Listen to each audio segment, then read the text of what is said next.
only data that we all have, and I think you all know what it is, the two areas that have moved through their curve is China and South Korea.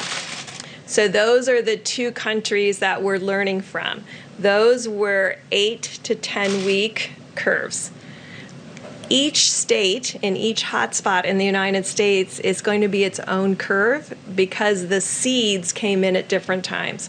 So Washington State is on their curve. They're about 2 weeks ahead of New York.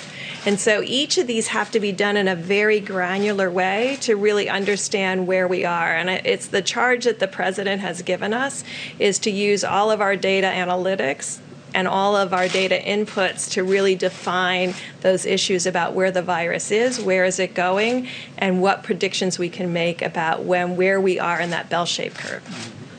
I think that's a great definition, and I will say we're going to be watching our senior citizens very closely. We're going to be watching certain hotspots like New York, and within New York you have areas which are troubling, and we'll be working with the governor and the mayor and everybody else on those spots.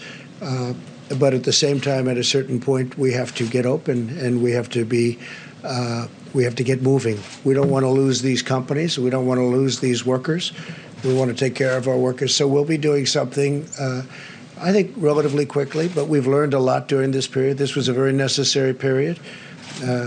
Tremendous information was gained, but we can do two things at one time. You know, and again, I say we have a very active flu season, more active than most. It's looking like it's heading to 50,000 or more deaths, not cases, 50,000 deaths, which is, that's a lot.